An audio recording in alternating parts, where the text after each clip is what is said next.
Salam jumpa pemirsa, bagaimana kabar Anda? Berbagai tanggapan terus muncul setelah disahkannya Omnibus Law, rancangan Undang-Undang Cipta Kerja menjadi Undang-Undang Cipta Kerja. Hal ini tentu saja menimbulkan pro dan kontra di kalangan masyarakat, bukan hanya dari media sosial, tetapi juga dari berbagai unjuk rasa yang dilakukan masyarakat di berbagai wilayah di Indonesia. Kali ini kita akan berbincang bersama seseorang yang spesial. Kita akan membahas seperti apa Omnibus Law, kenapa ini menimbulkan gejolak sosial yang semakin bertumbuh di setiap hari untuk kalangan masyarakat, dan siapa kira-kira yang mengais keuntungan dan juga kerugian atas polemik ini. Pemirsa, kita akan berbincang bersama Mbak Rahmi Hertanti SHMH selaku Direktur Eksekutif Indonesia for Global Justice. Saya Putra Madani, inilah Bangga Magelang, ruang rebuknya Wong Magelang. Ya pemirsa, kita akan berbicara bersama Mbak Rahmi melalui aplikasi Zoom. Halo Mbak Rahmi, apa kabar?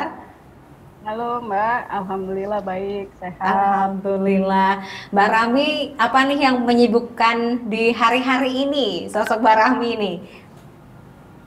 Ya, saya pikir ya Omnibus Law ya yang berseliweran di sosial media, di TV tentu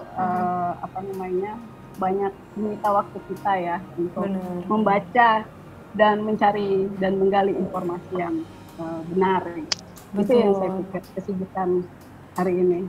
Iya, seperti kita ketahui ya Mbak Rahmi, ternyata di masyarakat sendiri gejolak ini semakin tinggi gitu, semakin tumbuh gitu dari hari ke hari. Penolakan dari berbagai kalangan, baik itu langsung unjuk rasa ataupun menyuarakan melalui media sosial. Tetapi sebenarnya di masyarakat sendiri ketika kita melakukan sedikit survei kecil, ternyata tidak semua paham gitu apa sebenarnya Omnibus Law, atau kemudian seperti apa yang mereka harapkan ketika mereka harus menyuarakan ketidaksetujuan, penolakan, tetapi sebenarnya mereka sendiri tidak paham apa yang sebenarnya harus mereka lakukan. Tentu saja kita tidak bisa menyalahkan atas apa background atau kapasitas mereka dalam memahami sesuatu ya, Mbak Rahmi.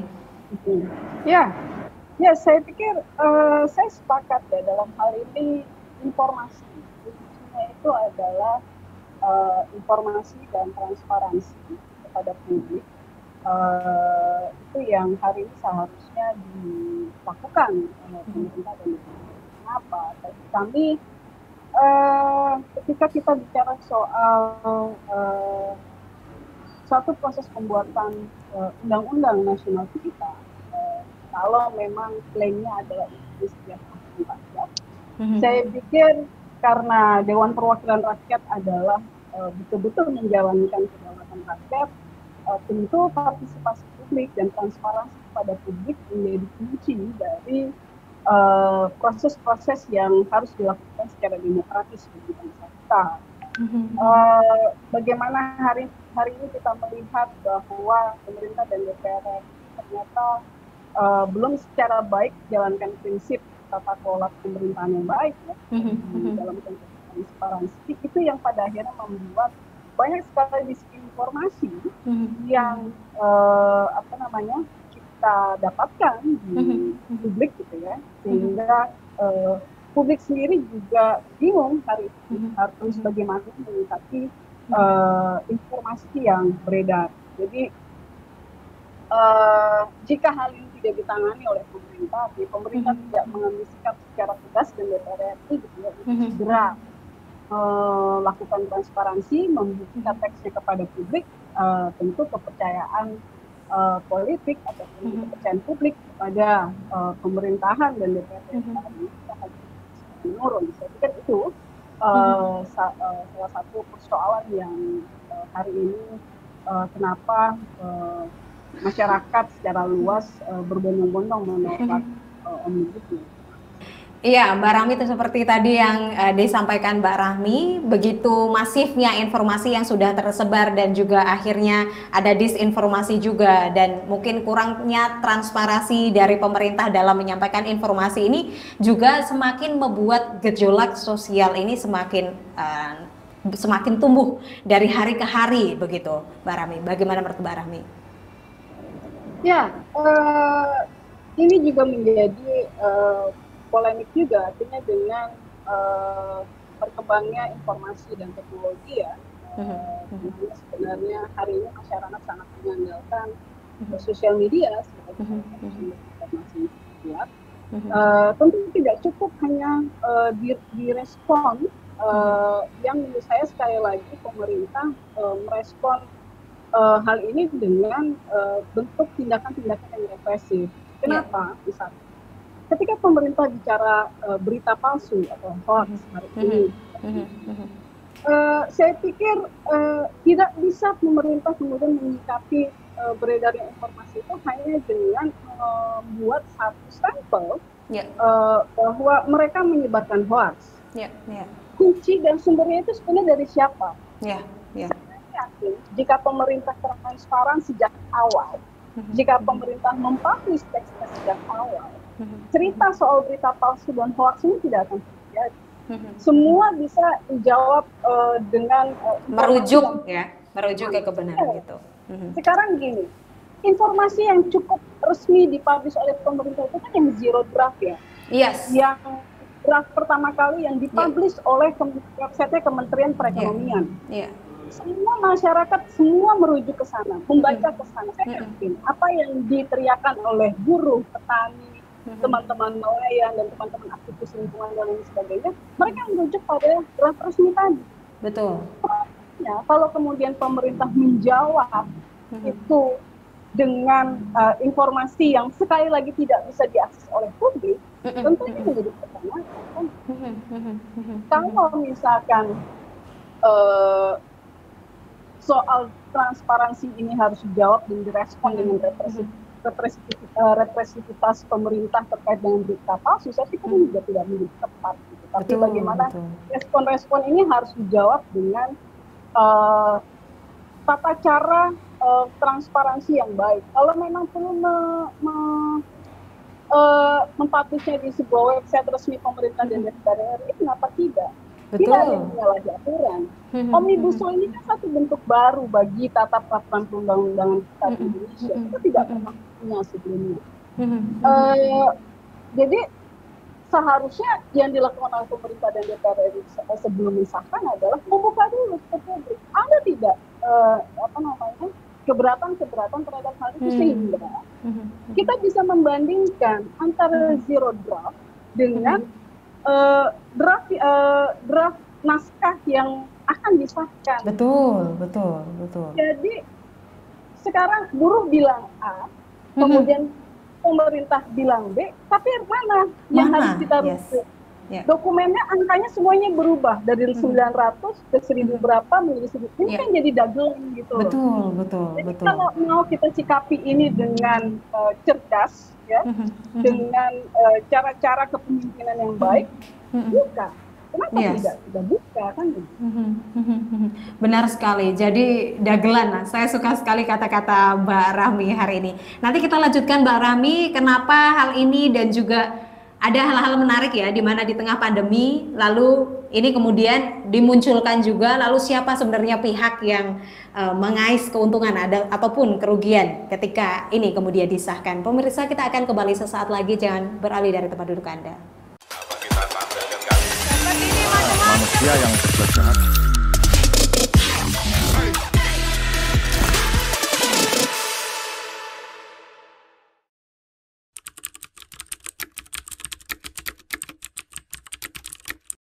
Saya kira bagus sekali. Dibilang cukup ya cukup, dibilang kurang. Cukup bagus ya kerjanya. Karena terlihat dari tatanan kota yang cukup bagus. Pedagang-pedagang juga fasilitas pengaturan daripada pedagang cukup rapi. Masalah ekonomi yang bikin wira swasta pekerjaan itu kalang kabut, kurang banyak kerjaan, ekonominya lemah.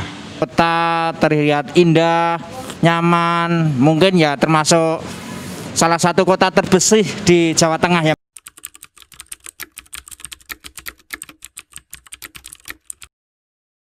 Bisa mengayomi masyarakat lemah, bisa memberi pekerjaan kepada yang penganggur-penganggur yang masih banyak.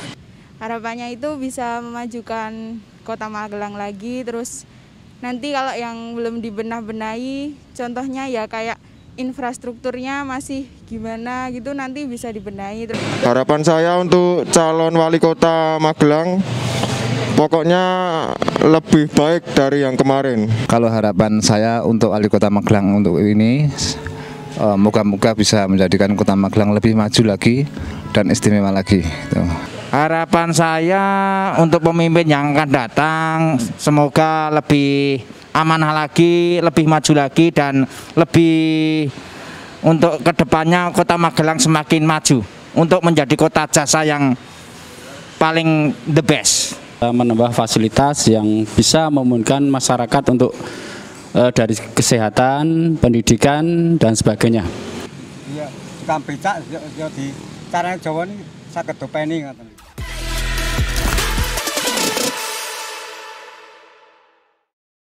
Ya pemirsa, Anda masih bersama kami dalam Bangga Magelang, ruang rebuknya Wong Magelang. Memang berbicara hal ini, saat ini semua tengah sensitif ya Mbak. Bukan hanya rakyat kecil, bukan hanya petani, buruh, semua. Mahasiswa juga turun ke jalan, aktivis semua turun ke jalan. Apa sebenarnya yang ingin disuarakan mereka Mbak? Selain tidak merugikan di pihak tertentu, dan apakah sebenarnya memang ini merugikan pihak tertentu dan profesi terkait misal? Ya artinya apa yang disuarakan oleh rakyat hari ini, kelompok-kelompok yang cukup kuat melakukan penolakan terhadap Omnibus Law, secara tujuan tentu mereka ingin meyakinkan bahwa rakyat betul-betul dilindungi di dalam pengaturan Omnibus Law ini. Itu sebenarnya adanya kepastian hukum untuk rakyat, perlindungan terhadap hak asasi manusianya, perlindungan terhadap keberlanjutan lingkungannya, dan lain sebagainya. Saya pikir itu poin yang hari ini sedang disuarakan oleh seluruh rakyat Indonesia. Lalu kemudian bahwa kita tahu tujuan pemerintah menyusun Omnibus Law Cipta Kerja ini kan sebenarnya dalam rangka untuk menjawab persoalan akselerasi pertumbuhan ekonomi kita, dalam rangka kalau biasa kita dengar ya statement-statement dari pemerintahan di DPR adalah untuk membuka lapangan kerja, mengundang investasi untuk membuka lapangan kerja, kemudian memastikan adanya pertumbuhan kesejahteraan untuk seluruh masyarakat Indonesia dan lain sebagainya. Dalam poin itu sebenarnya secara tujuan oke, kan gitu. Tapi kemudian yang perlu dipastikan itu kan tentu tidak hanya perlindungan untuk investasi, kepastian untuk kepastian hukum itu hanya investasi kan begitu. Tapi kalau misalnya kepastian hukum dan mempermudah segala proses-proses perizinan dan lain sebagainya untuk investasi, tapi menangkap semua kaidah-kaidah hukum, saya pikir ini juga tidak bisa dibenarkan. Gitu. Betul. Ya, satu-satunya gini, apakah menjadi sangat relevan ketika kita bicara soal mengundang investasi, ingin memberikan segala kemudahan untuk investor dan sektor usaha gitu ya, aktor-aktor bisnis gitu. Tapi di satu sisi sekali lagi menurunkan standar-standar perlindungan lingkungan kita, menurunkan standar perlindungan hak buruh kita, perlindungan hak asasi manusia di Indonesia, kemudian bahwa kemudian Omnibus Law juga masih dipertanyakan bagaimana mereka bisa menyelesaikan konflik-konflik sosial, konflik-konflik hukum yang muncul hari ini di negara kita. Itu yang sebenarnya hari ini dipertanyakan.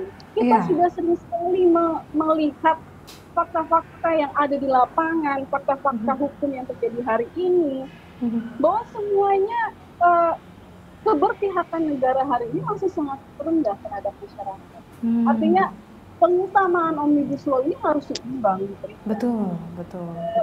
Satu sisi kepastian hukum siapa yang mau diberikan. Saya mau bicara begini, jika pemerintah terus melanjutkan proses yang sangat tidak demokratis ini, bahkan cenderung inkonstitusional seperti ini, tentu yang pada akhirnya itu adalah negara.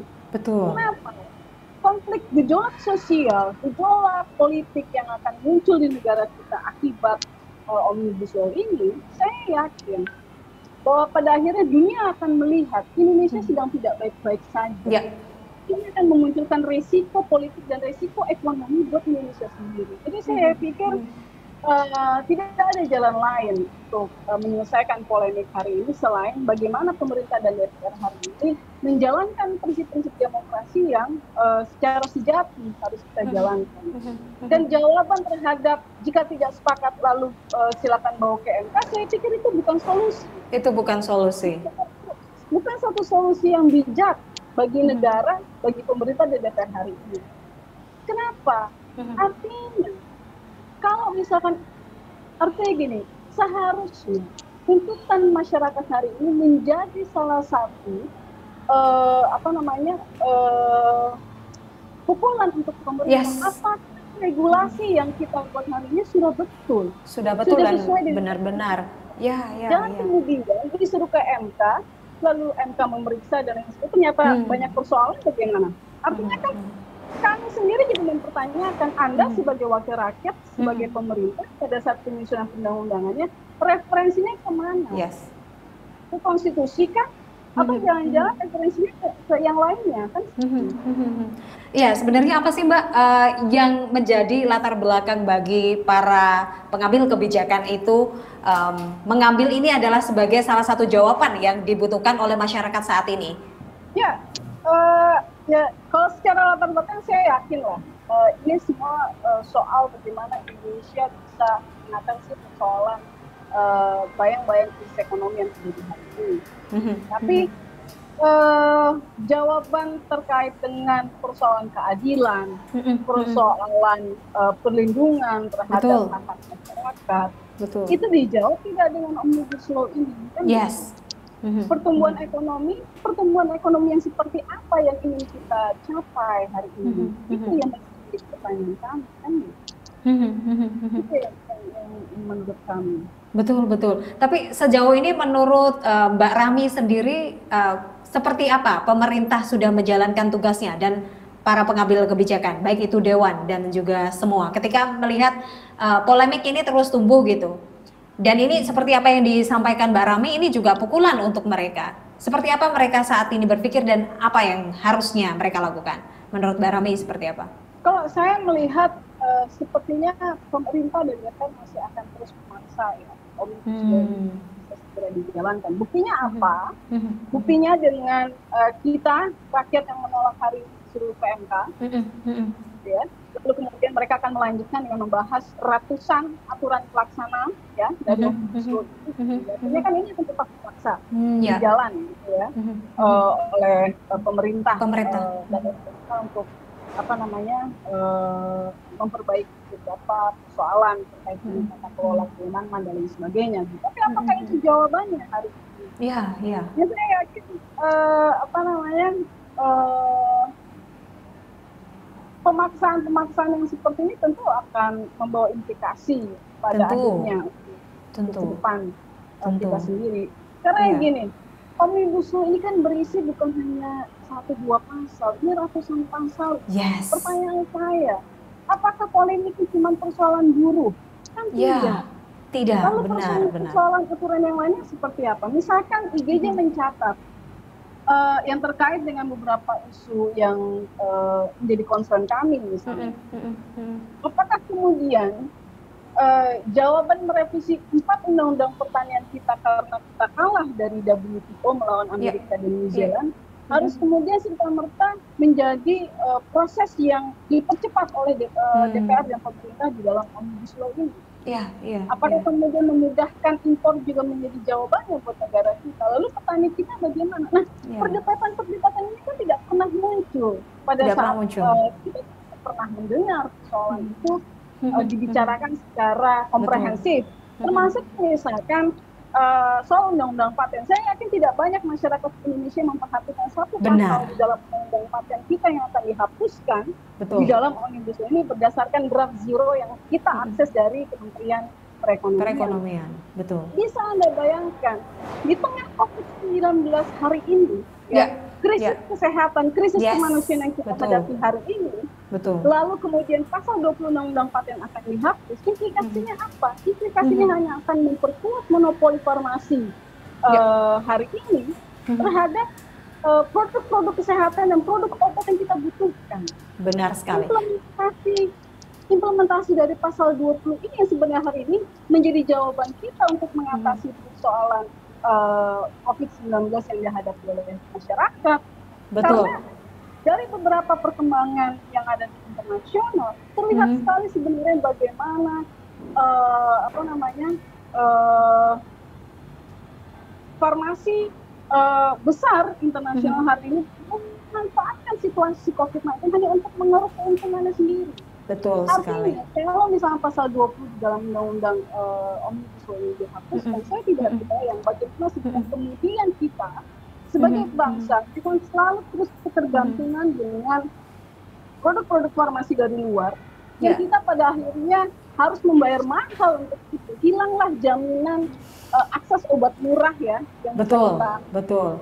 Untuk seluruh masyarakat, bukan hanya golongan tertentu. Nanti kita bahas lagi setelah jeda pariwara berikut ini, pemirsa. Mbak Rahmi juga, kita punya segmen namanya Make Voice Jurnalisme Warga Magelang. Ini warga Magelang ingin menyuarakan terkait pilkada yang akan dilakukan serentak pada 9 Desember nanti, seperti apa pemimpin harapan mereka. Kita simak pemirsa, ini dia Make Voice Jurnalisme Warga Magelang. Manusia yang berjahat.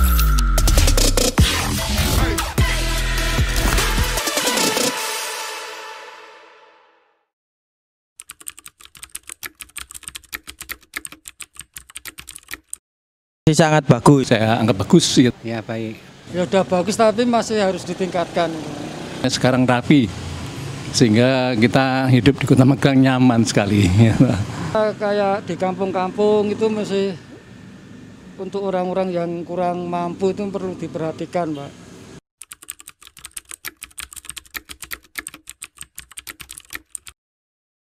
Siapa saja yang nanti jadi wali kota, mudah-mudahan bisa memikirkan rakyat menengah ke bawah itu. Bisa ngomong rakyatnya. Semakin lebih baik daripada yang sudah ya itu. Mudah-mudahan untuk sekarang kegiatan-kegiatan atau kota-kota yang ada di Magelang ini kan bagus ya. Ini mohon untuk ditinjau ke lingkungan seperti kampung-kampung dan lain sebagainya. Karena kampung-kampung sekarang dilihat itu kan kurang bagus ya Pak ya. Ini saya mengharapkan supaya tidak hanya kota Magelang yang kelihatan saja, tapi mohon untuk yang di dalam kampung-kampung itu bisa digiatkan juga ya toh, sehingga bisa jadi semuanya bagus semuanya, tidak hanya kotanya saja. Anti korupsi bisa adil, pokoknya bisa melindungi semua warga. Yang penting bisa amanah dan bisa merakyat, nggak cuma merakyat pas waktu mereka mau dipilih aja. Penting itu pimpinannya ya yang bagus, yang bersih. Walaupun bagaimanapun, tapi yang penting itu hatinya itu mendekat dengan masyarakat. Kan ngoten tau, pokok intinya kan ngoten. Saat ini orang mendekat dengan masyarakat, belum mesti anak wong gede suka wong cilik, gitu. Kan ngoten niku sing penting ngerti masyarakat, ngerti wong cilik kan mawon iso mikirke pemerintahan sing akan datang kan ngoten, gitu.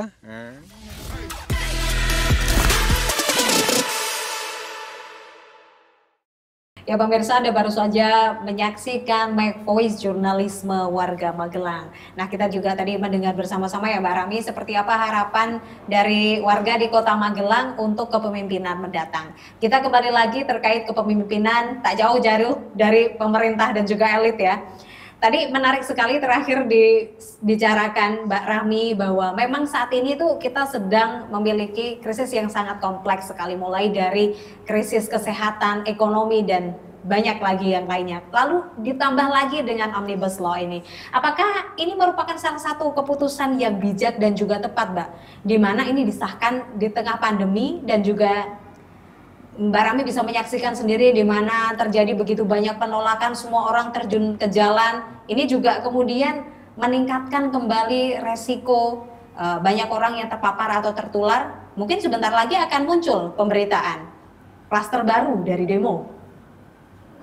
Ya, itu juga menurut saya ya saya sangat menyayangkan ya apa yang terjadi di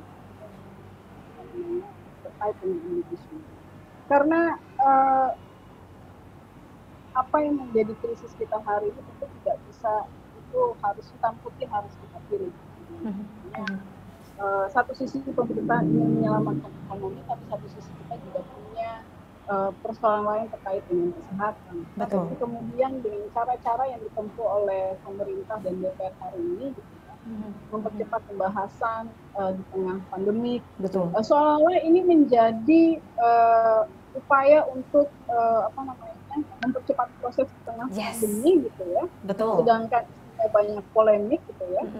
Di mana pada saat itu di Jakarta sedang diterapkan PSBB, gitu ya. Jadi seolah-olah ada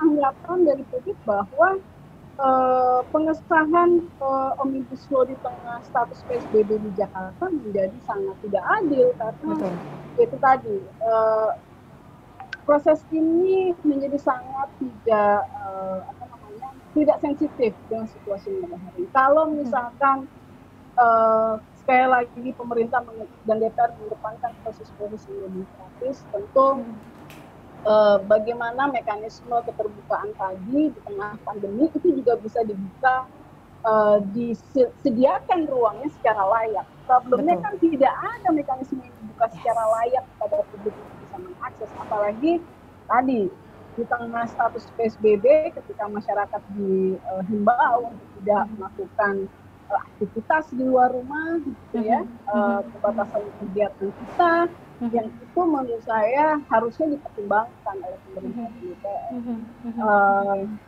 Saya pikir ini juga menjadi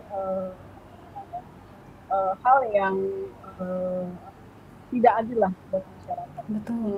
Betul. Ini terlihat sangat tidak adil dan terkesan terburu-buru untuk segera disahkan, begitu ya, Mbak Rami? Seperti memanfaatkan momentum aja. Iya. Momentum PSBB kita bahas cepat-cepat, itu terkesan yang muncul di publik. Yes, betul. Iya. Jadi untung masyarakat nggak bisa kemana-mana nih, nggak bisa. Tapi kemudian muncul stigma baru bahwa protes masyarakat yang demo kemudian ini bisa berpotensi menyebarkan virus dan lain sebagainya. Itu jadi bagi saya menjadi sangat ya nggak bisa juga pemerintah menyalahkan masyarakat penyebaran itu, karena sekali lagi itu dipicu oleh proses-proses pembuatan perundang-undangan yang sekali lagi sangat tidak mencerminkan prinsip demokrasi dan cenderung bertentangan dengan konstitusi. Iya, Mbak Rami, jika kita berbicara seperti apa yang saya sampaikan di awal terkait siapa kira-kira yang mengais keuntungan dan juga yang merugi, tentu saja pihak-pihak yang ingin menyuarakan rakyat-rakyat kecil, para petani dan juga buruh yang ingin menyuarakan kesejahteraan bagi mereka. Siapa sebenarnya yang mengais keuntungan dari semua jika ini disahkan menurut Mbak Rami? Ya, yang diuntungkan dari peraturan perundang-undangan ini tentu jika betul, gitu ya, isinya akan banyak menimbulkan ketidakadilan buat masyarakat, ya itu adalah kepada mereka yang memiliki kesempatan. Karena menurut saya di luar dari persoalan kita punya problem ya dengan soal proses perizinan dan sebagainya, tentu dengan meluasnya materi Omnibus Law hari ini, gitu ya, tentu ini tidak bisa kita lepaskan dari free rider yang coba memberikan intervensi. Saya tidak kalau dibilang siapa yang diuntungkan, ya saya saya tidak bisa mengatakan secara tidak bisa menunjuk A atau B, tentu saja ya. Ada terkesan bahwa banyak sekali free rider yang menginginkan bahwa aturan-aturan ini kemudian bisa memberikan satu peluang. Sebenarnya jadi bagi saya kalau pemerintah memang ingin fokus untuk mengundang investasi dan lain sebagainya, saya pikir pemerintah harus juga fair. Problem-problem yang memang betul-betul menghambat investasi hari ini apa? Yes. Jadi tidak perlu memperluas dan memperlebar beberapa peraturan perundang-undangan yang menurut saya dia masih harus dibahas secara intensif dengan mengundang banyak pihak seperti itu.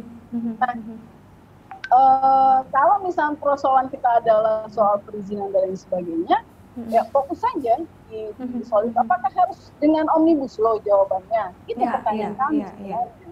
Apakah harus dengan omnibus law jawabannya? Apakah benar harus dengan omnibus law? Mbak, memang tidak ada yang namanya ideal ya Mbak di dunia ini. Tidak ada yang namanya hukum ideal. Tapi menurut Mbak Rami sendiri, apakah memang tepat omnibus law ini untuk Indonesia? Di luar dari kita tidak pernah punya pengalaman dengan omnibus law. Saya pikir untuk menjawab persoalan yang dimunculkan oleh pemerintah kami soal izin, saya pikir ini pada akhirnya hanya membuat pemerintah tidak fokus pada persoalan yang seharusnya diatasi dalam konteks meningkatkan daya saing, khususnya terkait dengan perizinan. Jadi saya yakin ada opsi lain yang seharusnya bisa ditempuh oleh pemerintah dan DPR ya, selain dengan omnibus law. Jadi bagi saya ini dengan banyaknya pasal-pasal kontroversial yang di dalamnya yang belum secara terbuka untuk didiskusikan dengan publik gitu ya, yang tidak secara terbuka didiskusi secara bersama, saya pikir jika ini dipaksakan, saya yakin omnibus law dengan jawaban untuk betul-betul menjadi solusi dari persoalan ekonomi bangsa ini. Karena sekali lagi yang hanya akan dikorbankan adalah masyarakat atau rakyat kecil yang hari ini tidak memiliki kuasa atas akses terhadap hukum politik dan tentu yang sekali lagi akan termarginalkan dari sumber-sumber ekonomi sendiri. Ya, terakhir Mbak Rami, terima kasih banyak sudah meluangkan waktunya, tetapi terakhir banget apa yang ingin disampaikan kepada siapapun yang menonton program kita pada hari ini, obrolan kita hari ini, atau syukur-syukur pemerintah mau mendengarkan apa yang disampaikan dan dikeluhkan oleh masyarakat. Silakan Mbak Rami. Ya, saya pikir masyarakat hari ini menjadi kunci bagi keberlangsungan kedaulatan negara hari ini. Artinya bahwa apa yang diserukan dari penolakan masyarakat secara luas terhadap omnibus law memang betul-betul harus kita dengarkan secara serius gitu ya. Bersama-sama kita kaji gitu ya, bersama-sama kita kritisi lebih dalam, dan salah satu kuncinya adalah tetap mendorong adanya transparansi ya, yang harus dilakukan oleh pemerintah Indonesia dan DPR RI tentunya terkait dengan teks omnibus law, dan dari situlah baru kita akan bisa secara jernih, kita bisa secara cerdas menyikapi polemik-polemik yang ada hari ini. Tanpa itu semua saya yakin polemik ini hanya kemudian menjadi jadi tanpa itu semua saya yakin ini hanya akan menumpuk kekecewaan dan ketidakpercayaan masyarakat kepada para pemimpin bangsa ini. Jika memang bangsa ini akan diarahkan pada arah pembangunan bangsa yang lebih baik dan lebih maju, saya pikir kedewasaan dalam berpolitik, kedewasaan dalam kita merespon persoalan-persoalan hari ini harus disikapi dengan baik. Representativitas bukanlah kunci dari penyelesaian persoalan hari ini. Terima kasih banyak Mbak Rami atas waktunya. Insya Allah nanti kita bisa ngobrol-ngobrol lagi lain waktu. Selamat beraktivitas. Salam saya juga buat teman-teman yang ada di Indonesia for Global Justice. Terima kasih Mbak Putri. Terima kasih Mbak Rami. Itu dia pemirsa obrolan menarik tentang isu yang tengah berkembang dan juga tumbuh saat ini bersama Mbak Rami. Seperti apa yang disampaikan Mbak Rami, memang kita harus berpolitik secara cerdas dan juga harus dewasa dalam menangkap ini, baik itu pemerintah maupun masyarakat itu sendiri. Apakah siap pemerintah dalam memberikan transparansi juga kepada masyarakat? Kita tunggu jawabannya. Saya Putri Ramadhani, sampai jumpa.